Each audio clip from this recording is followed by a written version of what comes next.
행복한 그 사람이라는 제목으로 함께 말씀을 나누도록 그렇게 하겠습니다. 자, 여러분 말씀 시작하기 전에 우리 옆에 계신 분들하고 한번 인사합시다. 당신을 보니까 참 행복합니다. 시작. 당신을 보니까 행복합니다. 네. 한 번 더 인사합시다. 새해 복 많이 받으십시오. 네. 새해 복 많이 받으시길 바랍니다. 네. 2023년은 참 하나님께서 특별한 은혜를 주시는 한 해가 되기를 축복합니다. 올 한 해가 사실 어렵다고들 다들 이야기합니다. 코로나 2년 거치고 나서 경제적인 어려움을 이제야 우리가 겪고 있는데, 또 우크라이나 러시아 전쟁, 또 남북 간의 아주 냉담한 이런 관계들, 여러 많은 어려움의 시기들을 우리가 겪고 있습니다. 물가가 많이 오르고요, 또 금리도 오르고, 우리가 진짜 장을 보면 이제 뭐 10만 원을 줘도 별로 살 게 없다는 느낌이 들 정도로 어려운 시기를 우리가 겪고 있는데, 그럼에도 불구하고 하나님께서 여러분 한 분 한 분에게 은혜 주셔서 정말 광야에서 하나님은 또 길을 내어 주실 줄 믿습니다. 그런 은혜가 있기를 축원합니다. 저는 바라기는 오늘 예배 오신 여러분들 한 분 한 분이 올 한 해 특별히 행복한 한 해가 되기를 축원합니다. 여러분 행복하길 원하십니까? 사람은 누구나 행복하기를 원합니다. 그렇죠? 사람은 누구나 행복하길 원하고, 또 우리가 키우는 자녀들도 행복한 삶을 살기를 원합니다. 근대 철학자 중에 쇼펜하우어라는 독일 철학자가 있습니다. 이름이 상당히 어렵죠. 쇼펜하우어. 이분이 행복론에 관한 책을 썼는데, 사람이 행복하려면 크게 세 가지가 필요하다 이렇게 이야기했습니다. 첫 번째는 그 사람됨입니다. 여러분 사람이요, 태어날 때부터 타고나는 게 있습니다. 성격, 그 사람의 됨됨이, 건강. 특별히 쇼펜하우어는 인생의 행복을 결정하는 데 있어서 건강이 제일 중요하다 했습니다. 바라기는 2023년 여러분 건강하시기를 축복합니다. 네, 건강이 참 중요해요. 내가 살아가면서 별로 행복하지 않다 하는 분들은 첫째 건강을 점검하시면 참 좋을 것 같습니다. 건강. 그리고 쇼펜하우어는 그 사람의 성격이나 정서, 특별히 행복하려면 명랑한 정서가 필요하다 이렇게 말했습니다. 그런 사람이 천성적으로 정서가 명랑하고 또 낙천적인 사람들이 있습니다. 그렇죠? 이거는 어떻게 보면 타고나는 건데, 그 사람 됨됨이죠. 건강, 낙천적인 정서, 또 그 사람 안에 있는 아름다움, 이런 것은 타고나는 것입니다. 그래서 행복에 있어서 그 사람됨이 참 중요하다고 했습니다. 그리고 두 번째, 행복에 있어서 필요한 것은 사람의 소유입니다.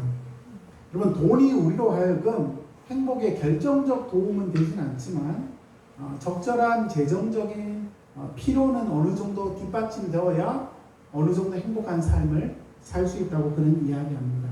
세 번째는 남에게 우리가 드러나는 모습인데요, 명예, 어떤 지위, 명성 이런 것입니다.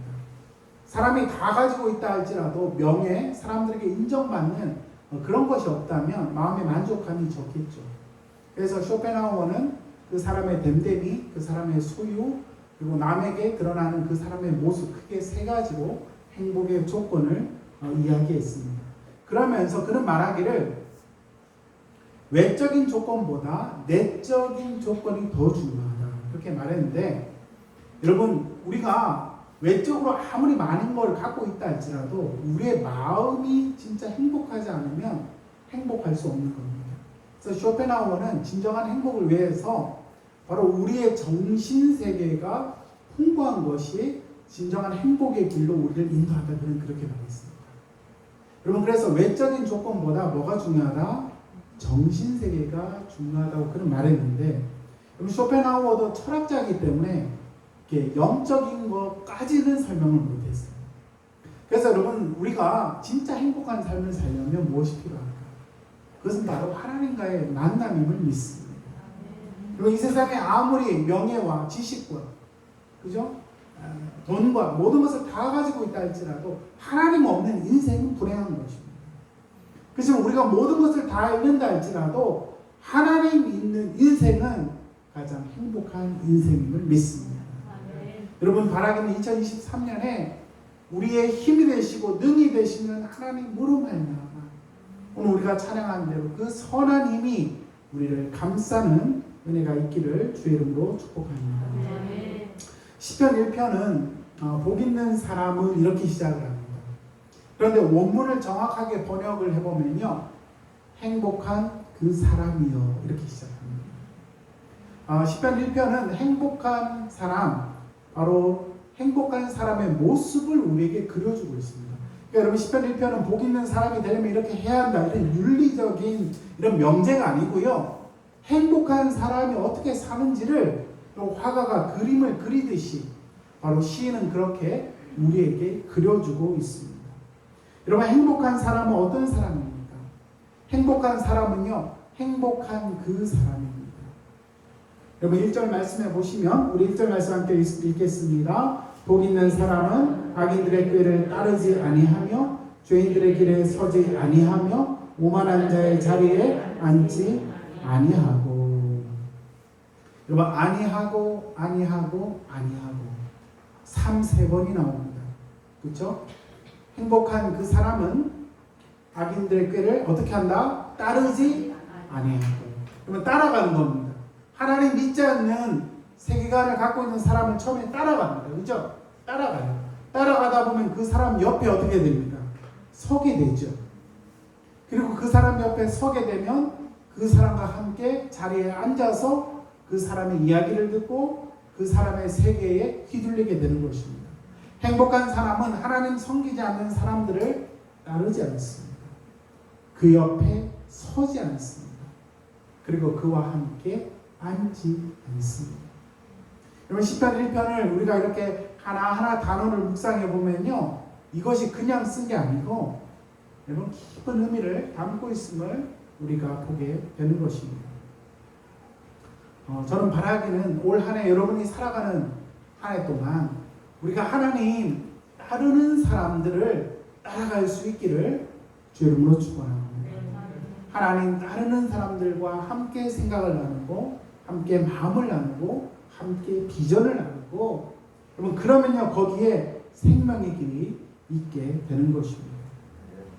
여러분 여기에서 나오는 특별히 악인들, 죄인들, 오만한 자들은 여러분 단수가 아니라 다 복수로 쓰여져 있죠. 그렇지만 행복한 그 사람, 복 있는 사람은 단수로 쓰여져 있습니다. 우리는 이 세상에서 넓은 길을 가는 자가 아니라 좁은 길을 가는 사람들입니다. 특별히 여기에서 악인, 죄인, 오만한 자들은 누구입니까? 바로 하나님을 경외하지 않는 사람들을 의미합니다. 자신이 스스로 주인이 되어서 왕 노릇하는 사람들이 바로 그런 사람들입니다. 여러분 우리가 주의해야 될 것은 우리가 이 세상을 살아가기 때문에 세상과 단절해서는 살아갈 수가 없죠. 우리는 이 세상 속에 살아갑니다. 그런데 중요한 것은 세상 속에 살다 보면 세상의 가치관이 우리도 모르게 우리를 지배하는 경우가 찾아오게 되더라는 겁니다. 그래서 우리 믿음의 사람들이 이 세속화를 정말 주의해야 하는 것입니다. 여러분 행복한 그 사람은 바로 하늘의 가치를 따르는 사람이죠. 이 세상 사람들의 가치를 따르는 사람들이 결코 아닙니다. 특별히 저는 이제 목회 사역을 거의 한 20년 정도 하고 교회를 개척했습니다만, 제가 목회를 하면서 깨달은 것 중에 하나가 있어요. 뭐냐면 성도님들 중에 교회에서 은혜 생활을 하시다가 간혹 관계 때문에 힘들어하는 분들을 제가 상담을 한다든지 만나보는 경우가 의외로 많았습니다. 근데 관계 때문에 힘들어하는 분들의 이야기를 듣다 보면 관계 때문에 힘들어하는 분들은 거의 좋은 분들입니다. 근데 누가 있냐면 그 사람을 괴롭히는 사람이 있어요. 여러분 요즘 심리학에서 이런 사람들에 관해서 이야기를 하기를 나르시시스트라 이렇게 이야기합니다. 나르시시스트. 이 사람들의 특징은 뭐냐 하면 지나치게 자기를 사랑하는 사람입니다. 여러분 우리가 우리 자신을 사랑하는 거는 좋은 일입니다. 그렇죠? 예, 그거는 건강하고 좋은 겁니다. 근데 여러분 병적으로 자기를 사랑하는 거, 이거를 자기애성 인격 장애라고 이야기해요. 근데 여러분, 물론 이런 병적인 요소는 사람들에게 누구나 있을 수는 있지만, 여러분 이것이 아주 극대화되는 경우는요, 관계를 파괴시킵니다. 예를 들어서 여러분이 누구를 만났는데 이상하게 그 사람이 나를 항상 착취를 합니다. 그죠? 그 사람하고 있으면 모임에 가면 항상 나를 들러리로 세웁니다. 그리고 나를 항상 놀립니다. 사람을 곤란하게 만듭니다. 여러분, 관계를 잘 기도하면서 보다 보면 여러분 주위에 피해야 할 분들이 있음을 우리는 분별할 필요가 있습니다. 근데 여러분, 저도 그렇지만 기독교인들이 주로 사람을 좋아합니다. 사람을 좋아하고 웬만하면 사람을 품으려고 하죠. 그렇죠? 그러다 보니까 목사님이 사람들을 좀 거리를 두고 분별하십시오 이러면, 아, 목사님 그게 성경적인가요? 우리 이렇게 질문할 수 있습니다. 그렇죠? 근데 여러분, 예수님의 모습을 잘 보십시오. 예수님의 말씀을 거역하고 따르지 않는 자들을 예수님이 끝까지 사랑했습니까? 예수님이 그들을 떠났습니다. 떠났습니다. 복음서에 보면 한 24번 정도의 장면입니다. 여러분, 우리에게 맡겨진 영혼들을 사랑하되 끝까지 사랑하는 것은 하나님의 뜻입니다. 아멘. 근데요, 주님이 그 사람을 사랑하는 것보다 우리가 더 사랑하는 거는요, 그거는 오버입니다. 저는 바라기는 여러분들이 인간관계를 하는 과정 속에 하나님의 사랑으로 사랑하되 분별력 있는 사랑으로 사랑할 수 있기를 주의 이름으로 축원합니다. 여러분, 우리가 이 나르시시스트, 발음이 잘 안 되네요. 나르시즘이 너무 강력한 이런 사람들은요, 거리를 두십시오. 그런데 제일 힘든 게 뭐냐면 가족 중에 이런 사람이 있다. 이게 진짜 가족 곤란한 거예요. 가족 중에 자기 망상적인 자기의 성격 장애가 있으면, 물론 이게 쉬운 얘기는 아닙니다만, 최근에 그 게리 토마스라는 사람이 쓴 책 중에 고통스러운 관계 떠나기라는 책이 있습니다. 그 책을 보면 그런 이야기가 잘 나오는데, 여러분, 정말 관계를 잘 하려고 해도요, 계속 만나면 괴로운 사람이 있잖아요. 그러면 관계에 집중하기보다 관계와 다른 걸 집중하셔야 됩니다. 하나님 말씀을 깊이 공부한다든지, 직업을 갖고 다른 일을 한다든지, 그렇게 해서 내가 건강하게 세워지고 나서 그런 가족들, 그런 사람들도 관계할 수 있는 힘이 내 안에 세워지지 않고 계속 의존된 관계가 되면요, 여러분, 이런 나르시스트들에게 계속 착취당하는 삶을 살게 되고, 그리고 기독교인들은 웬만하면 품으려고 하기 때문에 오히려 내가 망가지게 되는 그런 아주 비참한 결과를 경험하게 됩니다. 무슨 말이냐면요, 주님께서 분명히 말씀하셨습니다. 여러분, 1절 말씀에 악인들의 꾀를 뭐하지 마라? 따르지 마라 했습니다. 죄인들의 길에 어떻게 하라? 서지 마라. 오만한 자의 자리에 어떻게 하지 마라? 앉지 마라. 그리고 우리가 이 세상을 살아가며 물론 믿지 않는 사람들 우리 관계를 다 끊을 수는 없지만, 여러분, 정말 하나님의 가치관과 다른 악한 가치관을 가는 사람들은 거리를 둬야 됩니다. 여러분, 사랑의 사도 요한, 요즘 요한 1서, 2서, 3서를 묵상했잖아요. 사도 요한은요, 사랑의 사도입니다. 끝까지 사랑하라고 했습니다. 그런데요, 사도 요한이 경계한 사람들이 있습니다. 이단들은 용납하지 말고 인사도 하지 말라고 했습니다. 여러분, 무슨 말이냐면요, 사람의 관계를 모두를 포용하는 것은 하나님의 뜻이 결코 아니라는 거예요. 포용할 관계가 있고요, 멀리할 관계가 있고요, 사랑할 관계가 있고요, 분별할 관계가 있다는 사실입니다. 저는 바라기는 여러분들이 믿음 생활하면서 정말 인간관계에 하나님의 큰 복이 많은 은혜가 있기를 주의 이름으로 축원합니다. 그리고 우리가 이 세상에 부름받은 제자인 동시에 파송받은 제자들인데, 우리는 비둘기처럼 순결하고 뱀처럼 지혜로운 자가 또한 되어야 할 것입니다. 여러분 행복한 사람은 어떤 사람입니까? 여러분 두 번째로 율법을 묵상하는 사람입니다. 행복한 사람의 모습을 부정적으로 보여줬다면 1절에서 2절은 여러분 2절에 오직 여호와의 율법을 뭐하며 즐거워하며 그의 율법을 주야로 묵상하는 자로다. 여기서 율법은 하나님의 말씀입니다. 여러분 행복한 그 사람은요 하나님의 말씀을 즐거워하는 사람입니다. 여러분 율법은요 우리가 모세 오경 특별히 오경 중에도 10계명 이게 율법이 있죠. 근데 여기서 말하는 율법은 성경 전체를 의미합니다. 여러분 복 있는 사람, 행복한 사람은요 하나님 말씀을 즐거워합니다. 그리고 그 말씀을 주야로 묵상합니다. 여러분 성도에게 하나님의 말씀은요 우리에게 위로와 생명과 소망을 주는 생명의 원천이 되는 것입니다. 여러분 묵상한다 할 때 묵상은 우리 동양에서 묵상하면 눈을 감고 왠지 가부좌를 틀고 손을 이렇게 올리고 그죠? 이렇게 하는 게 묵상 같아요. 이러다가 좀 졸고 뭐 이렇게 묵상 같은데 묵상은 그게 묵상이 아니고 여기에서 히브리어로 하가 한번 따라할까요? 하가 할 때는 약간 가래가 올라올 것 같은 사운드 하가 따라합시다. 이게 히브리어입니다. 히브리어를 배울 때는 약간 이렇게 배워요. 하가라는 단어가 무슨 뜻이냐면 소리를 마지막하게 내어서 성경을 읽는 겁니다. 유대인들은 항상 중얼중얼하면서 복 있는 사람을 하기는 깨를 따르지 아니하며 이렇게 중얼중얼 성경을 읽었습니다.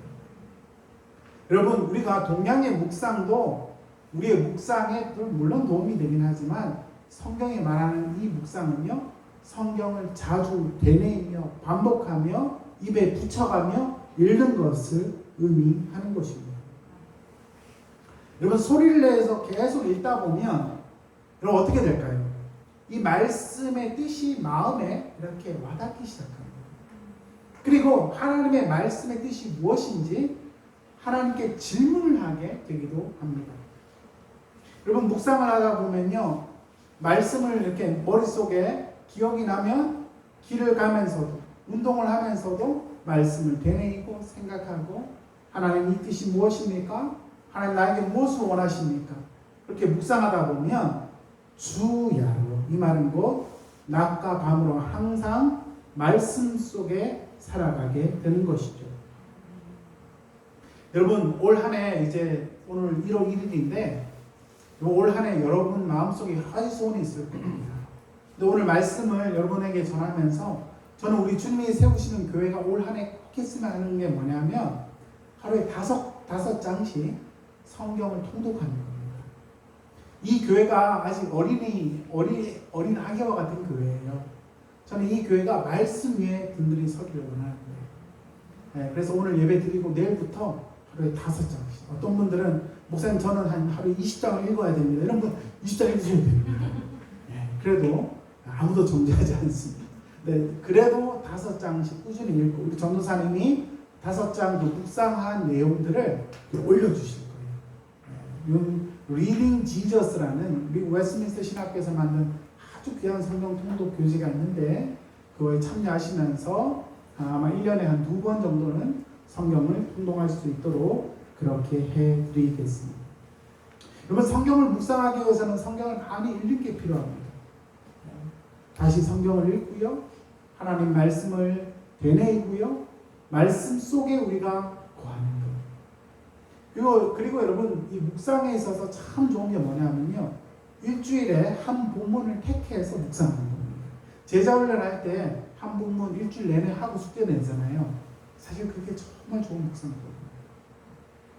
한 주 내내 그 본문과 씨름해 보는 거예요. 그 본문의 뜻을 하나님께 물어보는 거죠. 그러면요 말씀이 내 안에서 움직이기 시작하고 그 말씀에 따라 살아가고 말씀으로 내가 깨지고 변화되는 역사가 일어나게 되는데 여러분 이 행복한 사람, 복 있는 사람은 하나님 말씀을 묵상하는 자. 그러면 우리의 생각과 습관과 우리 안에 있는 정서가 하나님 말씀으로 변화되어서 하나님 원하는 삶으로 우리 모두가 자라가게 될 줄 믿습니다. 우리 개혁 신학자들은 이것을 가리켜 말씀 의존 사색이라고 했습니다. 한번 따라할까요? 말씀 의존 사색. 네, 내 감정을 의존해서 사색하는 게 아닙니다. 내 상황을 의지해서 사색하는 게 아닙니다. 내 환경을 의지해서 사색하는 게 아니라 말씀 의존 사색. 할렐루야.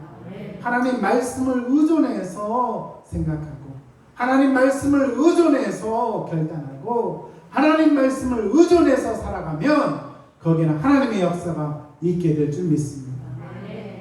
오늘 예배가 시작되려고 하는데 프로젝트가 나왔어요. 놀랄루야.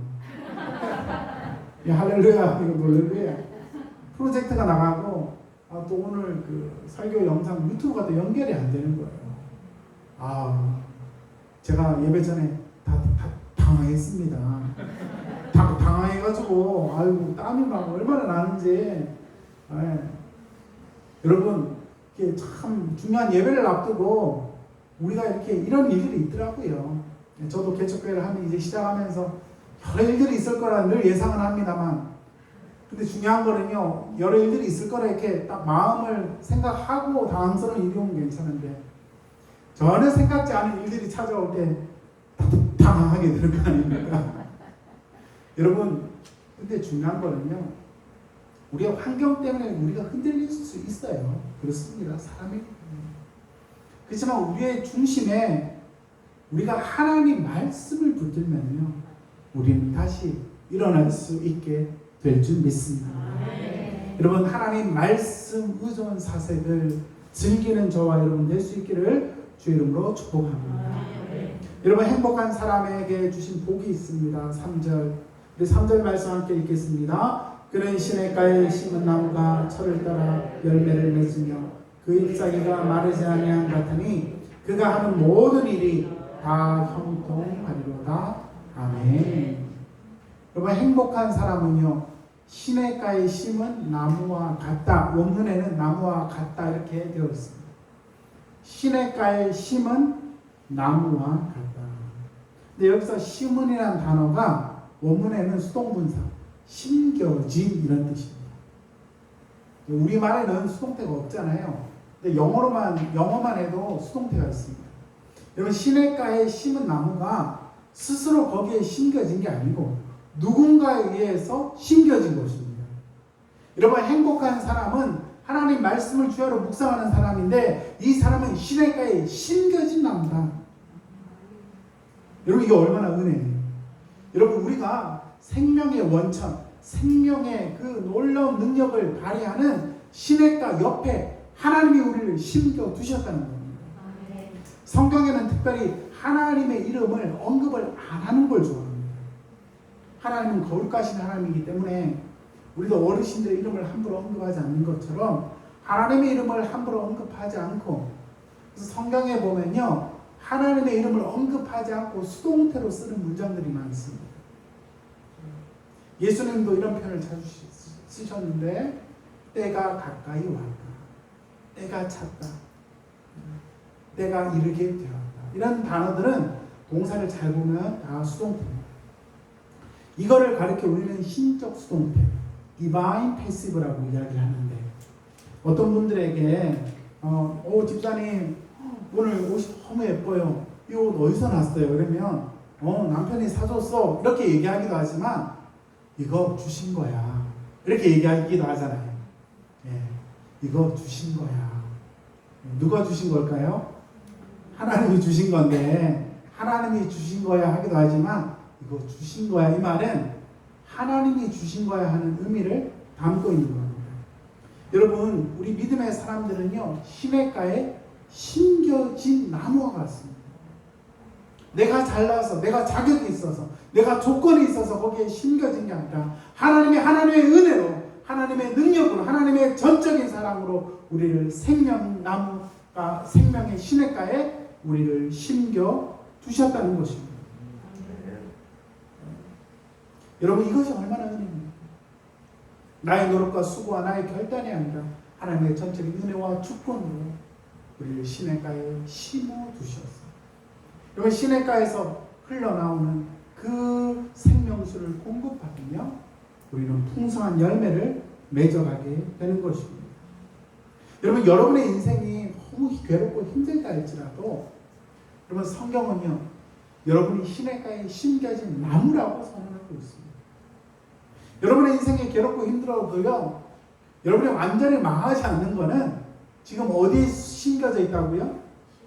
시냇가에 심겨져 있기 때문에 거기에서 생명수를 공급하고 있고 그래도 우리가 간혹 망하는 것 같아도 여러분 완전히 망하지 않는 것은 하나님이 우리를 붙들고 계시기 때문입니다. 시편 92편 12절에는 의인은 종려나무와 같이 번성하며 레바논의 백향목 같이 성장합니다. 이는 여호와의 집에 심겨졌으며 우리 하나님의 뜰 안에서 번성하리로다. 지난주 참 추웠죠, 그죠? 네, 지난주 영하 막 내려가. 부산이 영하로 잘 안 내려가는데 지난주 너무 추웠어요. 네. 제가 바깥에 나갔다가 들어오고 뭐 일을 보고 집에 들어왔더니 온몸이 몸살이 나는 것 같아요. 얼마나 추운지. 제 아내가 전기장판을 이렇게 깔아줬어요. 여러분 우리 한국인들은 몸이 안 좋으면 뜨거운 데 들어가서 지지면 됩니다. 그렇죠? 진짜요. 그러니까 1시간을 제가 들어가서 올려가지고 이불을 덮고 뜨거운 전기장판에서 몸을 지졌어요. 1시간 정도 몸을 지지고 나니까 땀이 확 흐르고 갑자기 생명력을 얻고 일어나게 되었어요. 여러분 날씨가 너무 추우니까 저는요 사실 부산 추위는 추위가 아니라고 믿었던 사람이에요. 서울은요 뼈가 시리게 춥잖아요. 서울은 영하 10도가 기본이고 정말 춥거든요. 처음에 서울 있다가 부산 내려와서 이건 추위가 아니다. 부산에서 내복을 입는 건 이해가 안 된다. 이러고 살았는데 제가 이제 좀 아프고 나니까 겨울에 내복을 안 입고 너무 큰 믿음으로 살다가 이번 주에 추워가지고 진짜 죽다 살았습니다. 근데요 아무리 추워도 뜨뜻한데 몸을 지지고 나면 다시 우리의 몸이 회복이 되는 거죠. 여러분 생명의 원천이신 은혜가 충만하신 하나님 안에 우리가 푹 지지고 나오면 우리는 다시 일어서게 될 줄 믿습니다. 여러분 하나님 말씀을 그래서 우리가 자꾸 이런 게 중요해요. 어떨 때 우리의 영혼이 공허해도 하나님 말씀을 이렇게 읽으면 여러분 내 마음이 이렇게 뭔가 채워지는 느낌이 있잖아요. 하나님 말씀을 통해 뭔가 소망이 생기잖아요. 그렇죠? 네, 아침에 일어나서 기도하지 않고 일상생활로 바로 뛰어들어가면 여러분 일상의 생활들이 우리를 불편하게 합니다. 아침에 일어나서 말씀 읽고 기도함으로 시작을 하면 하나님의 말씀이 나를 풍족하게 채워서 하루가 풍성하게 되는 은혜가 있는 것입니다. 여호수아 1장 8절에 이 율법책을 내 입에서 떠나지 말게 하며 주야로 그것을 묵상하여 그 안에 기록한 대로 다 지켜 행하라. 그리하면 내 길이 평탄하게 될 것이라. 내가 형통하리라. 여호수아에게 주신 말씀입니다. 모세가 죽고 나서 큰 리더가 상실된 이후에 앞으로 이 이스라엘 민족을 어떻게 인도해야 될까? 여러분 유일한 기준은 하나님의 말씀임을 믿습니다. 역대하 26장 5절에 하나님의 묵시를 한번 같이 읽을까요? 하나님의 묵시를 밝히 아는 스가랴가 사는 날에 하나님을 찾았고 그가 여호와를 찾을 동안에는 하나님이 어떻게 하셨다? 형통하게 하셨더라. 아멘. 하나님을 찾을 때에 하나님이 형통하게 하시는 겁니다. 여러분 하나님 말씀을 올 한 해 펴고 읽고 묵상함으로 말미암아 여러분의 한 인생 올 한 해 2023년의 삶이 형통한 은혜가 있기를 우리 구주 예수 그리스도 이름으로 축원합니다. 세 번째로 악인들은요 어떻습니까? 4절 악인은 그렇지 않으며 오직 바람에 나는 겨와 같습니다. 여러분 1절에서 3절은 의인의 모습이죠. 반면 4절은 그 모습과 대조된 정반대의 모습입니다. 악인들의 삶은 바람에 나는 겨와 같습니다. 여러분 바람이 불어오면요 날아가죠. 네. 겨는요 뿌리를 받고 있지 않기 때문에 날아갑니다. 흔들립니다. 멸망합니다. 여러분 악인들은요 하나님 말씀에 기초하지 않기 때문에 늘 뿌리가 약하고 흔들릴 수밖에 없습니다. 그렇지만 하나님의 백성은 하나님 말씀에 뿌리를 두기 때문에 뿌리 깊은 말씀에 근거하기 때문에 인생의 풍파가 찾아오고 시련이 찾아와도 하나님이 능히 이길 힘을 주시는 것입니다. 여러분 인생의 풍파는 악인이나 의인이나 누구에게나 찾아옵니다. 여러분 잘 아시듯이 저도 육신의 질병이 찾아온 이후에 어떻게 보면 참 낙심할 수밖에 없는 상황이었어요. 낙심할 수밖에 없는 상황. 육신의 큰 질병이 찾아와서 오른쪽 몸이 마비가 되어서 움직이지 않고 대학병원에 2달 동안 누워서 휠체어로 화장실을 다니고 여러분 진짜 여러분에게 제가 다 일일이 말하기 힘들 정도의 그 어려운 시간들을 제가 보냈습니다. 그런데요 어떻게 보면 인생의 풍파가 제 인생에 찾아왔는데 정말 놀라운 사실은 하나님이 한 번도 제 마음을 낙심시킨 적이 없어요. 그럼 그게 참 은혜인 것 같아요. 제가 수영독교에서 사역할 때 많은 환우들을 신방을 해보면 환우들 중에 오히려 목사를 위로하는 분들이 오히려 많아요. 암으로 투병해서 막 제가 병원 신방을 가면 목사님 참 신기해요. 제가 암으로 투병하는데 하나님이 저에게 왜 이렇게 위로를 주시는지 모르겠어요. 제 마음에 평안함이 있어요. 오히려 저에게 막 설교를 하셔. 아 그러냐고. 오히려 기도해드리고 이렇게 오는 경우가 있는데 여러분 이거는요 하나님의 자녀들에게 주시는 아주 신비한 은혜입니다. 여러분 악인들은요 인생의 풍파가 지나가면 훅 하고 날아갑니다. 하지만 하나님은 그들을 지켜 보호하십니다. 여러분 결국 6절 말씀에 여호와께서 인정하시는 삶입니다. 마지막 6절 무릇 의인들의 길은 여호와께서 인정하시나 악인들의 길은 어떻게? 망하리로다. 여기서 인정한다. 하나님이 인정한다는 단어는 히브리어로 야다, 안다라는 단어로 쓰여져 있습니다. 우리말로는 인정하다 번역되어 있는데 원문에 보면 여호와께서 아신다 이렇게 번역해도 무방한 번역입니다. 하나님은 하나님의 사람들의 길을 알고 계세요. 네. 여러분이 올 한 해 뭐 사업을 하시던 또 우리 자녀들을 키우던 어떤 일을 하시든 간에 직장 일을 하든 올 한 해 여러분 앞으로 되어지지도 않은 미래에 관해서 걱정하지 마시기 바래요. 아멘. 하나님이 알고 계세요. 우리 아들 딸에게 뭐가 필요할까?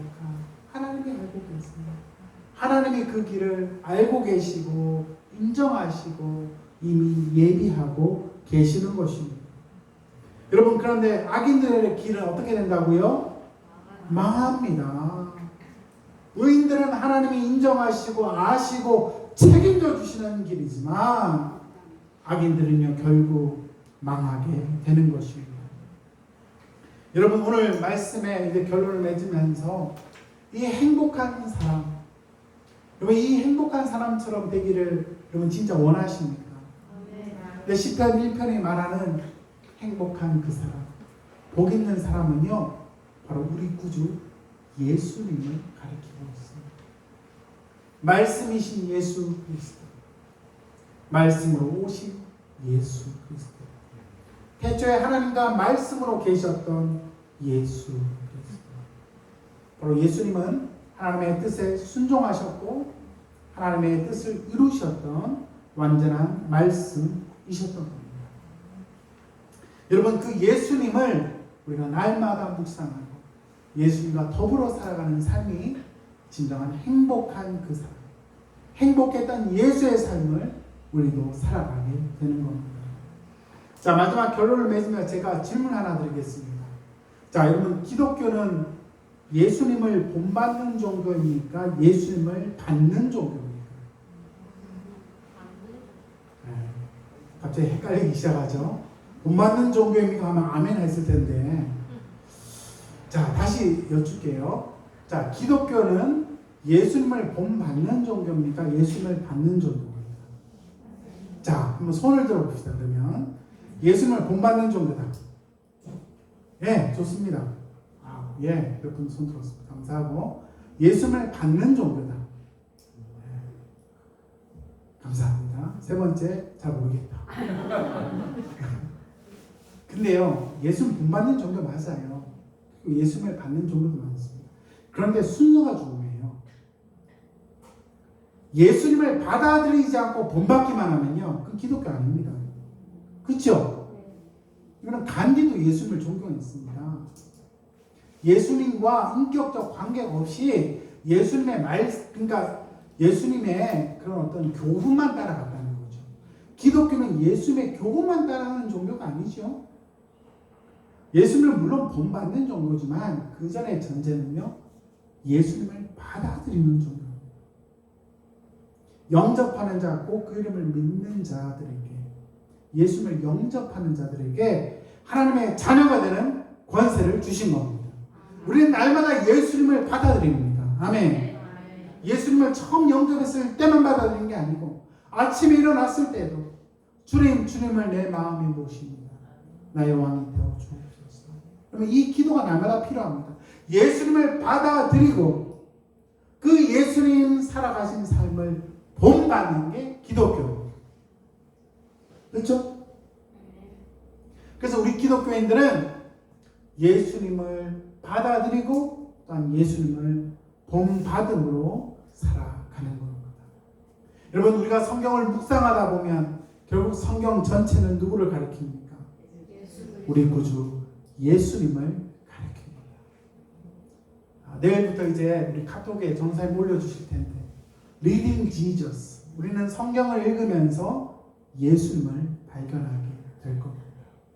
저는 바라기는 올 한 해 주야로 말씀을 묵상하는 사람, 그래서 행복한 예수님을 닮은 우리 모두가 되기를 주의 이름으로 축원합니다.